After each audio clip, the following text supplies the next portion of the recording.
Welcome to the Mike on Much podcast. I am your host, Mike Veerman, and today, for the first time in a couple episodes, we have our regular producer here, Max Kerman. You're back. Max, what's up? I'm back. I'm like a deadbeat producer. No, stop it. You're a busy man. Yeah, busy, but also a deadbeat producer. Max, how dare you? Let the listeners know. What have you been up to? Where have you been for the last few weeks? So, the band has been very busy. We spent a couple weeks down in LA. We had some shows down there. And Ooh, fancy. Yeah, we were getting work on the new album. And I got to say, I hate recording. Even though I'm in a band and I'm, write songs for a living, I guess. This is your chosen profession. This is my chosen profession. I hate the studio.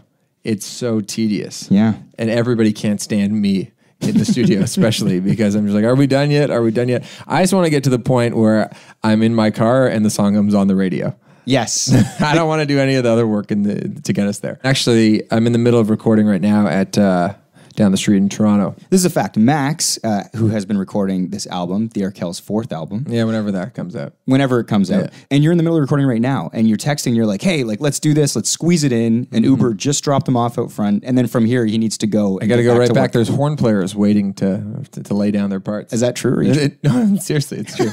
There's literally going to be a sax guy waiting at the front door of the recording studio. Does he look like a traditional sax guy with a cool looks like Lady ponytail? Gums Murphy. Well, speaking of music, I want to hear your review. You went to the Paul McCartney concert this weekend. I did. We deliberately haven't talked about it because I wanted to save it for the pod. That's right, which is becoming common with us now. Yeah, it's funny. Whenever we're excited to tell each other anything, the other one just goes, save it for the pod.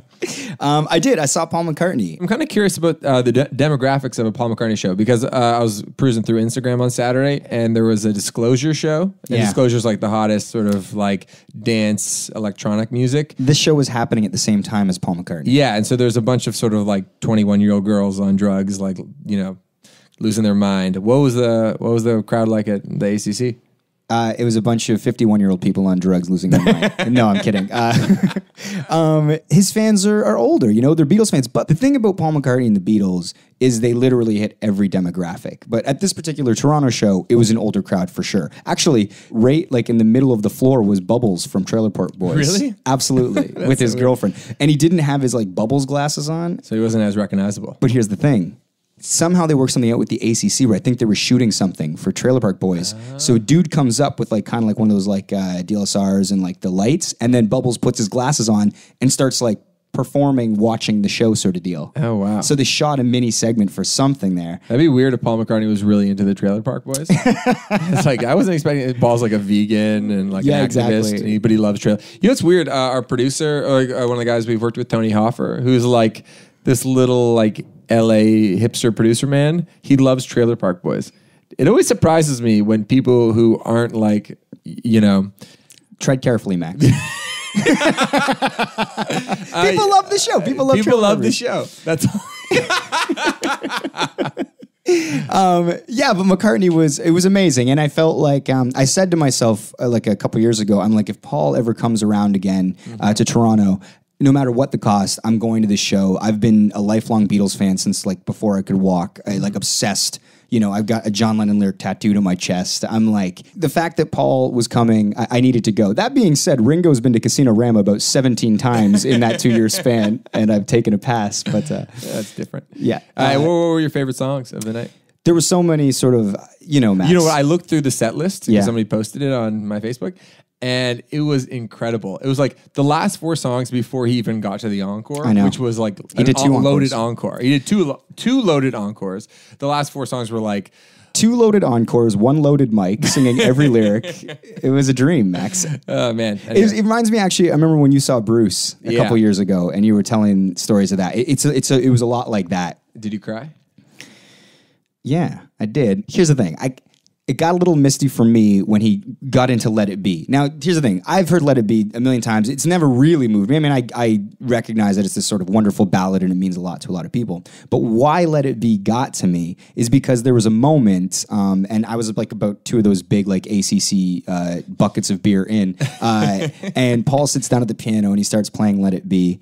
And, everyone starts holding their lighters up and then holding their phones up, and all of a sudden, 17,000 people are all sort of in this moment. Now, obviously, we've been to concerts where that sort of thing happens all the time, but it was something about that song, the imagery on the screens, just Paul and a piano on a stage, like me looking around at the arena, and I was just thinking about what the Beatles mean to people, what Paul McCartney means to people, these songs that he's written, how they've affected people, what they mean to their lives, like more so than any other band, any other music. Like, it's just like meant something to people on so many levels. And in that moment, him singing that song and watching the weight of it all, sort of like, it got to me. I don't know why I was tearing up. It was like, it was either because, you know what I mean? The sadness of the song, the joy of the song, the fact that Paul was sitting right there, and he's this man that I've sort of like kind of like idolized from afar, you know, from a basement in Hamilton, and now we're in the same room and I'm able to be here, and this song means so much to so many people. And in that moment I became overwhelmed and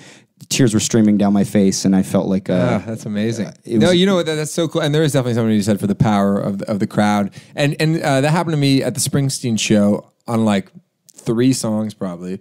And the weirdest part, though, is that they weren't even my favorite songs from the Springsteen catalog. In the same way that like "Let It Be" is like, you know, maybe your 11th favorite Beatles song or whatever. And Springsteen was playing this song. He opened with it. It's called "We Take Care of Our Own," which is the single off the latest record. It's not even like a vintage Springsteen song. But you know, you just see the people sing along and see the person sing it right to you. It's pretty incredible. Did you cry at Bruce? Oh yeah, it was amazing. Yeah, I like a good cry. But you know, to be honest, I've been crying a lot lately. You know, I've been to a few movies in the theater. You and I have spent some time. I remember when we went and saw Selma. Oh yeah, I was a bit taken aback at how emotional you got. It was an emotional movie. Don't get me wrong. Yeah, you were. I'm a startling crier because people don't expect it, and then I'll be totally silent, and then all of a sudden I'll go. Well, this is one of the reasons why I can't even watch like emotional documentaries or just TV shows that often. It's just too much for me. For instance, Lauren, my girlfriend, is really into Grey's Anatomy. Okay. Which is kind of nice. It's on the same level as Selma as far as emotional impact. You know what? On some episodes, it's true. And so she watches it every night before she goes to bed, and I just like put my headphones in and listen to a podcast. And that's like sort of our routine. It's kind of nice. And the greatest thing about it is like she's been watching Grey's Anatomy. She just like started watching it, but like probably about 5 months ago, and she watches it every single night. And I was like, when are you going to be done this show? This took 12 seasons. It's still going. It's still going, and there's like 30 episodes per season. She's like, she's not going to finish the show for like another 3 years. And I kind of like it because I can just kind of hang out by myself in bed with the headphones on. Anyway, she said, Max, can you just watch this one episode? And it's this episode where there's this father who has a very sick child who's like 5, and the father's freaking out because things aren't looking good for the kid. And then and he's like calling someone in Mexico who has like this alternative treatment to like save the kid, but there's like, it's not going to happen. Like the kid has about like 30 minutes left before it's really. And then the nurse who's like the wise black nurse lady who's got sass and it's really cool and has a huge heart. She's like, just hug your kid, just like, and she's like in bed with the kid, and she's like, do you want your kid's last moment to be with me, or do you want to be next to the kid? And then he kind of realizes that he should just like be holding his child. And like literally, that's like the only part of the show I've ever watched. And it was like within about 5 seconds, it was like, I was just, oh my God. Oh my goodness. Yeah. So anyway, I just can't watch any of that stuff. Well, McCartney was great though. Anyway, on to Vance Joy. Yeah. Let's talk about that guy. Yeah, on to Vance Joy. We have a great episode today, Max. Wow, we're really heavy. We got kind of emotional, and now we need to slip into Vance Joy, who's having a huge year. He's one of those guys that has nicer curls than me. He does. And he's taller than me, probably. I like to consider myself as the guy who's sort of like curly haired, you know, tall, little like dark features, little scruff. Okay. Vance Joy, nicer curls, better scruff, taller, better like jawline and shit. Yeah, that's true. I don't know what you want me to say. and much more popular than us too. So, and I couldn't be here for this one. So, which is probably for the best. The way you're setting this, yeah. It's probably best for your ego that you weren't in the room. I know. I would have been all spiteful the whole time. So you weren't here for this one. Yeah. But Shane was. Mm-hmm. You were in Los Angeles. You're working. Yeah, I was in Whistler, actually. Oh, Whistler. Were you guys doing a show? Was that we had a show in Whistler that day. And it was funny because he's from Australia, and Whistler is nothing but Australians. That's true. And it's really annoying. Like, Vance Joy seems like a really nice guy, and the interview sounded like it went amazing. Yeah. But when you're in Whistler and you haven't had a coffee yet, and you like go to order a coffee at the Starbucks, and they're like, "We don't accept debit." that was my Australian accent. How was your Australian? I was just like, oh God. It's like a colony. It's literally an Australian colony. Yeah. In Whistler. They all go there to work on the slopes. Yeah, I know. Just a bunch of ski bums. Get out of my face. Get me back in my country. Am I voting conservative tonight? Yeah. Oh my goodness. Yeah. No more Australian workers in Canada. What the funny thing is that Australians are really about the only country you can just openly make fun of. I don't know if that's true, but you've certainly taken up the cause today.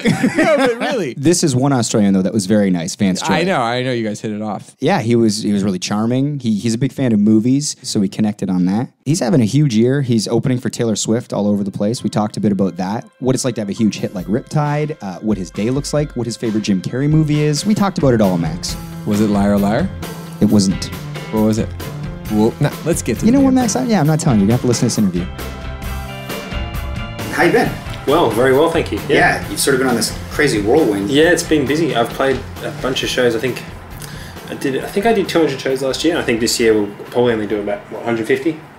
Yeah, so it looked like actually our producer Max is in a Canadian band that does a lot of touring, and I think he was on Squamish with you guys. Yeah, and it seems like you're doing a lot of Canadian shows. Yeah, there's been a few, and a few kind of special ones. I played a festival in Quebec called Festival d'été. Oh, okay. Which is really cool. And then did Way Home, and we did Squamish. And those are all amazing. Like Squamish, like the Way Home was unreal. The crowd was amazing, and then Squamish was like the most beautiful backdrop, and I think took a beautiful photo from on stage. So yeah, I loved it. I've been loving playing in Canada. I think I've got a really good kind of fan base here, so I just want to keep coming back and making sure I'm kind of engaging. Yeah, was that like a sort of conscious decision? Like, let's just keep sort of hitting Canada? I think you're doing Canada a bunch too within the next sort of like year in 2016. Yeah, coming back and doing some headline shows here. I think, but I did South by Southwest.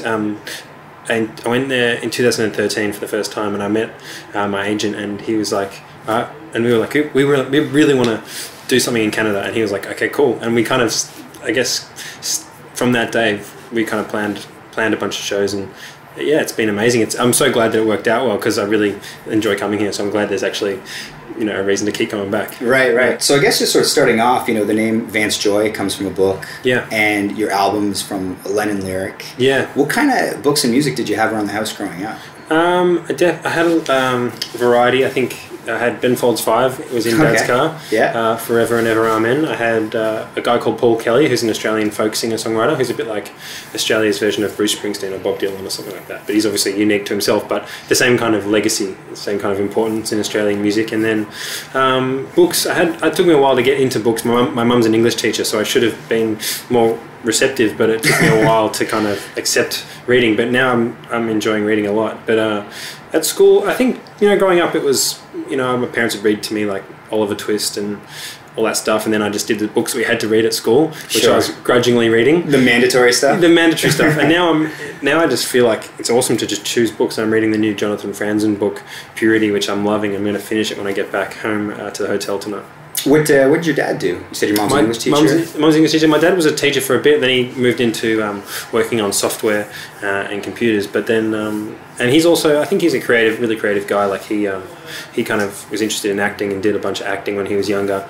And then he's also, really creative and really pushed me into playing music. So I have him to thank, I think, for saying, hey, you're going to learn the guitar, like you don't have an option, this is going to happen, you're not going to regret playing an instrument, and I haven't regretted it. It's been like the best thing ever. So were you a little reluctant to sort of get into the instrument at first? Yeah, totally. He'd buy me, he bought me guitars, and I was like, because I just associated it with like having to go to lessons, having to do theory and boring stuff, and like being... It felt like work. Yeah, it felt like work. It felt like homework, like schoolwork. And then eventually, a bit like reading, I guess, it stopped feeling like homework, and I could, hey, I want to learn a Blink-182 song, I want to learn a Metallica song, I can just go on the internet and find the tabs and the chords and learn it myself. And once I did that, it was like, that was that I was on the path. The creativity sort of takes over, and then it's like it's fun. And I get there's also a thrill once you kind of start playing them and you realize you can do it. You can play a Blink-182 song. Yeah, that's the greatest thing ever. When you're like, whoa, I thought that was going to be the most impossible thing, but I can do it. Yeah. You said your dad was an actor. Did you see any of his work? Unfortunately, he had kind of stopped acting by the time I came along, and so unfortunately, I didn't get to see him. No old tapes or anything? No old tapes. I mean, I should ask him. I can see his acting when I hang out at home, and like he can do accents really well, and so I think. But I never, unfortunately, ever got to see him on stage. Can you do accents? Not really. No, I think. Rachel, my manager, would have unfortunately had to deal with me trying accents while we're having lunch and dinner and stuff. What's your best one? I don't know if I have any good ones, but Rachel, does he have a good one? Last night we were talking. The South African one, isn't it? Argument. My wife. No, it sounds bad now, but I got the rotation ridgeback back home, and yes, terrible. No, it was good. Rhodesia. That's one word I can say confidently in a South African accent. Your story of sort of being, former athlete and then sort of having this massive song with Riptide. Is there anything about your story that, people maybe don't know?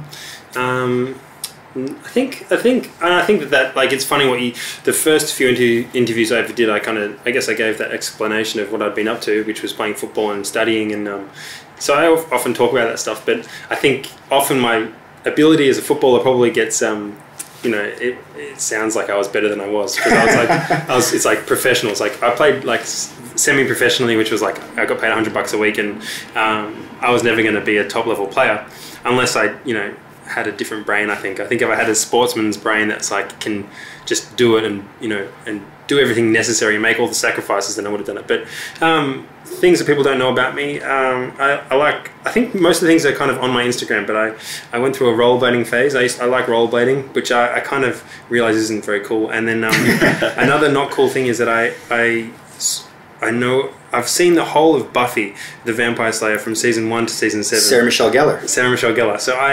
it's like people say something interesting about yourself, and I don't know if that counts as interesting, but it probably gives you some indication of the kind of person I am, like that I've seen that whole thing.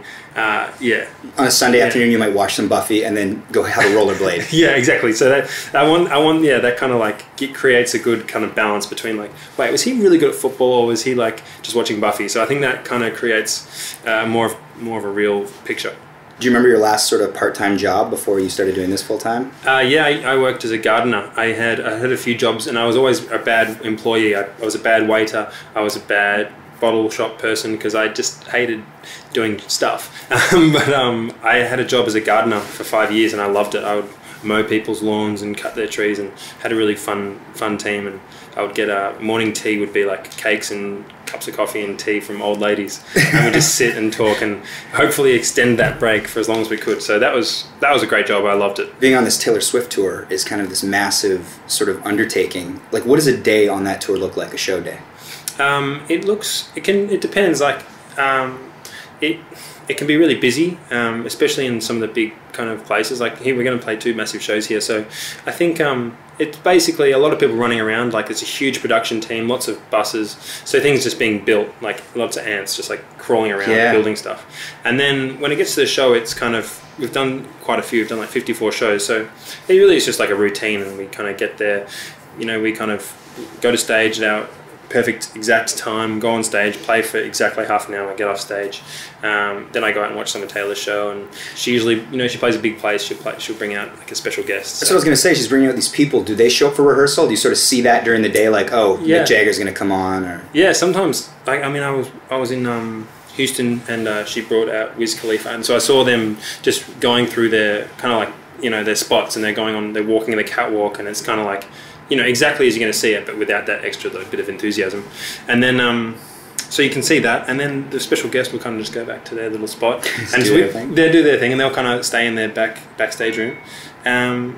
That's, so you do see that. You see that, and you see it from that perspective, and then you get to see like after that the contrast of seeing a filled out stadium with 50,000 people all lit up, and it's kind of it's crazy. Yeah, I mean, do you deal with her a lot sort of throughout the tour? Or are you sort of kind of separate entities, sort of like, I'm doing my thing, you're doing your thing? I think it's separate entities. I think she's so busy that I can't even imagine. I think about, like, I feel like what are the demands that I have as in my job, and I guess the level of as a musician where I'm at, and so I can only imagine that it just like would be crazy, and the amount of people she has to talk to. She does meet and greets before and after the shows, plus special guests, plus learning, I guess, 2 new songs for every of course, potentially 2 new songs for every show. So it's I'm very inspired by how much work she puts in.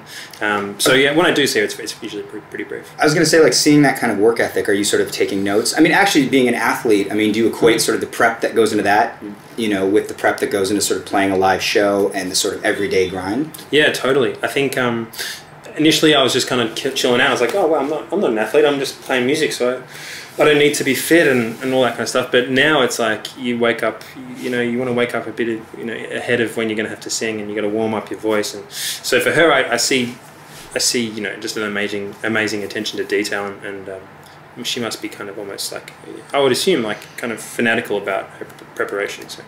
I read you're a huge Jim Carrey fan. Is this true? Yeah, I'm a fan for sure. Yeah. Are you like a big movie fan in general? I think generally a movie fan. Yeah. What was the last movie you saw? I saw Everest. Oh, really? Yeah. How was it? It's actually really Jake good. Gyllenhaal. Yeah, Jake Gyllenhaal, Josh Brolin. I think actually I was really like, why would I bother seeing a movie about Everest? It's the most obvious storyline, but the acting's really good, and so yeah, I would recommend it. I think it's a true story, but it seems to be very loyal to the true story. What's your favorite Jim Carrey movie?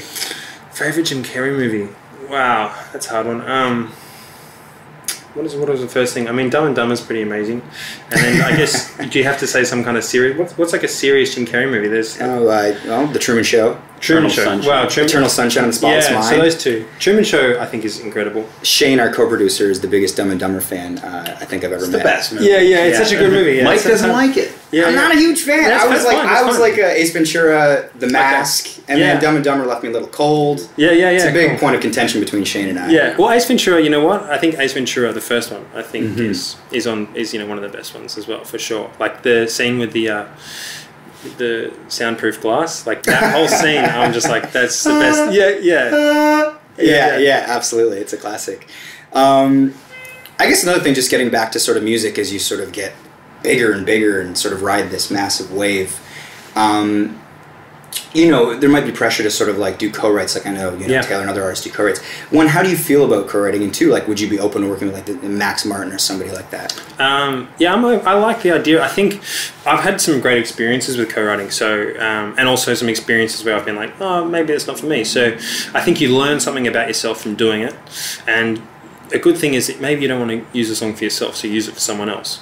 Because the difference between songs I've written with other people and the songs I've written my own stuff is that when you write it yourself completely, you almost have this innate confidence in the song. You're just like, this is me. But when you write it with someone else, there's someone else's voice in there and someone else's idea, and so you almost have to, I don't know, bring it into yourself or somehow play it so much that it feels like you. And so I've never played a song that's been written by someone else completely. Like, I've never done that thing before. In order for you to perform it, there needs to be a piece of you in that song. At the moment, it feels like that. Of course, yeah. Yeah, but sometimes, if someone came up to me tomorrow and said, hey, what do you think of this song? And I was like, wow, this is like the best song I've ever heard. I'd be like, can I sing this song? Yeah. So, do you mind? Do you mind if I just borrow that? So my mind's open, and I kind of see co-writing. It seems to happen. I don't know. I've only had my experiences, but it seems like it happens all the time, especially today, and a lot of artists are doing it. So I just kind of like the idea of going with the flow and seeing whatever this is now, the music, whatever is happening in music now, I'm happy to just be part of it. Right. All right. Well, man, thanks for your time. My Pleasure. Shane here is going to be at the show tomorrow night. So amazing. Excited. Yeah, that's right. Yeah. It's pretty amazing. Yeah. Yeah. Not my show. Can you give us any? Right. No, yeah. What do you do? A half hour? Half an hour set. Yeah. That's good. You're going to dedicate a song to Shane? Yeah, I might. If you don't mind. Yeah, they're all dedicated. Every single one is dedicated Okay. to you. So if I don't announce it as dedicated, you just know it is already dedicated. Yeah, it's unspoken. I'll look out in that direction. Oh, cool. And now we are in the part of the episode that, as you all know, Max likes to call the dessert, but Max actually had to go back to recording. This is a true fact. He was here, we did the opening, You guys just listened to the Vance Joy interview that Shane was with me during, and actually Shane is with me now for Shane's segment. Hello, hello. Shane, are you a little insulted that Max left for your segment? I was. I bumped into him at the bottom of your apartment, and I was like, oh my God, this is awesome. He's coming to like greet me and to come up the elevator with me. I was like, a little weird, but I haven't seen him in a couple weeks. But then he's like, oh, I got a saxophone player waiting for me. Never said that, but I just found out getting up here. But yeah, alone again up here. And I'm on Max's mic, so I'm wondering. You're perfect. Am I good? You're good. Okay. You're nice and hot. Your levels are good. Your levels are good, baby. Yes. Microphone technique I'm very aware of right now. You're actually, I was going to say, you're better than you've ever been. You've been consistently on the mic. 2 weddings in a row have kind of taught me a lesson. Shane has emceed 2 weddings in a row. Shane and I did our friend Julian's wedding a couple weeks back. And then Shane, you just did a wedding this weekend with my brother Greg as your co-host. Who, yeah, makes me a little bit more nervous than you. Greg is, he's looser and he likes going not as prepared necessarily. So I thought it was going to be less stressful because at the last wedding you and I did, we were surrounded by more of our peers. This one was people I hadn't really seen in about 10 years. Like so I was high a school little people? less nervous because if I f up, I won't see them again for a while. I don't know if I should get into talking about that, or you want to just talk about movies, or what? No, let's hear about this wedding. So it's kind of a roller coaster week. It all started on Friday. We went to the engagement party. Okay. A week ago, Friday. Oh, you mean like a rehearsal dinner thing? I thought it was that. I wasn't really sure what it is. It was more of just like a party. For everyone in the wedding party. Yeah, and I hadn't seen Bram really in a while, so it was a good chance to kind of like be friends again because we hadn't spoken in Bram years. got married. And he's like, he was a close high school friend. Like, you could say he was, a lot of people say he's like my best friend. Yeah, you and my brother hung out with him a lot. Ton. So it was kind of like, okay, I hadn't seen him in 10 years, so the engagement party, I'm like, it's almost like a high school reunion for me. So I'm trying to be cool and be funny like the way they remembered me. And I got the hot girlfriend, Alex. So I'm kind of like proud of that. I'm like, hey guys, I'm still like cool. And then coming with Alex, they're like, whoa, she's so hot. And they're pulling that whole thing. And I feel good. I feel like the coolest guy there, kind of. Start pouring drinks, and Alex is very social. Like, she's talking to this guy, another guy I hadn't seen in a long time, Jeff. He starred in this movie I directed years ago called Teen Wolf 3. He played Teen Wolf, yeah. So she's talking to Teen Wolf for like 2 hours, and I'm making like jokes like, uh-oh, Alex and Teen Wolf, all this. And I'm getting drunker and drunker, and we're having like a really great time. And it's like old times. And then Bram's brother's there. He's got a lot of brothers. He's got this other brother who's kind of like the cool guy from high school. So I'm like, Alex will probably at some point go talking to him, but I'm cool enough. But then I'm kind of getting, drunker. And so is Alex. And, she's very talkative when she's dead sober. So I'm like, oh, okay, whatever. I don't care. I like leave the other room to go take a pee, and I come back and she's talking to Brett. I'm like, oh, whatever. I can handle this. Grown man, whatever. Girl's going to talk to people. Then Bram comes over. He's like, I'm sorry. He's like, Brett, Brett does this and all this. I'm like, but Brett's really not doing it. He's just sitting there and she's talking to him. But I just had enough alcohol for my brain to go a little like cuckoo. And like high school, like I was kind of like not the coolest guy in high school. I know you missed that era of me. You only know me as like the James Dean guy. But in high school, truth be told, I wasn't actually that cool. I was riddled with acne and had like long blonde hair and was kind of fatter. But so anyways, all my insecurities start coming out. And this is the first time Bram has seen me in a long time. And now it's like, I bring my girlfriend and now she's getting stolen in my mind at the one party. So Bram's like, yeah, sorry. I'm like, yeah. I'm like, this is embarrassing. I'm like, I'm out of here. So you left. Like a mature man, I'm just like heading for the door. I call an Uber to come pick me up. Uber's coming. I'm like, see ya. I just kind of say it. No one cares. Everyone's just partying. Like no one's even noticed that I'm gone. Except for Bram's like, oh, Shane's actually leaving. He's not kidding. He probably thought it was just some joke or something. So Bram's like, Shane? Shane comes out. He's like, come on, get back in here. I'm like, no. I'm getting the Uber. But my phone dies. But for Uber to work, you need your phone to work with the tracking thing. So I'm like, I'm coming back in. I'm charging my phone, and then I'm out of here. for this thing. So I'm already humiliating myself at this party with like a girlfriend who's fairly new and I've by all accounts been cool with. You've reverted to high school party behavior. Yes, like a damn fool. So I come back and then I call Alex over. I'm like, you're humiliating me in front of all my friends. She's like, what? I'm not doing anything. I'm just talking. I'm like, talking, schmucking. You're flirting your ass off. Everyone thinks you're fooling around. She's like, everyone thinks that? I'm like, yes, everyone has come up to me. And I just like exaggerate. Anyways, we end up going home. And you'd think I'd be over it by morning, but I'm still like humiliated, not only at my behavior, but I'm like, everyone thinks like that I'm this insecure, jealous guy, which I'm obviously not. No, I am.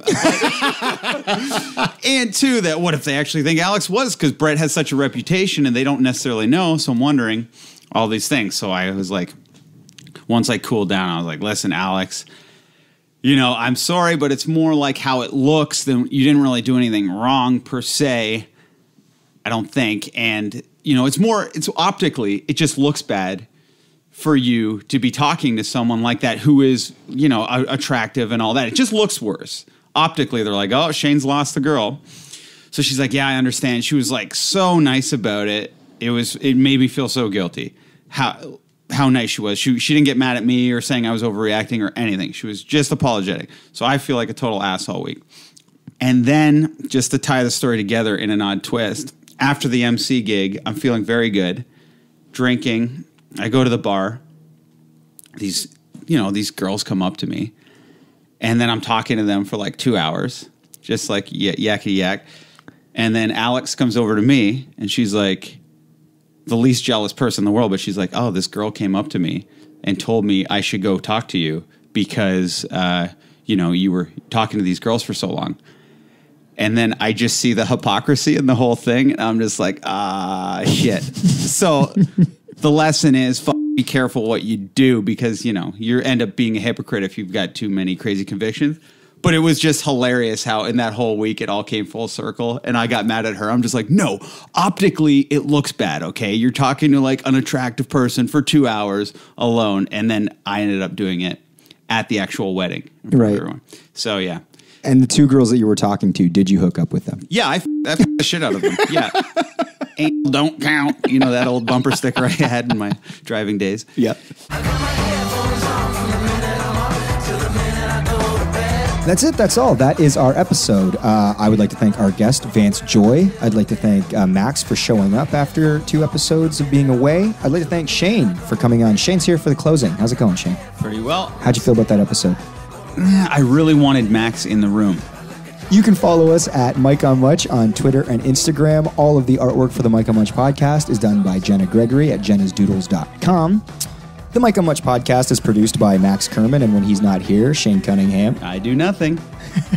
I am your host, Mike Veerman. See you next weekend if we don't die on the weekend. Go Jays, go. Yeah.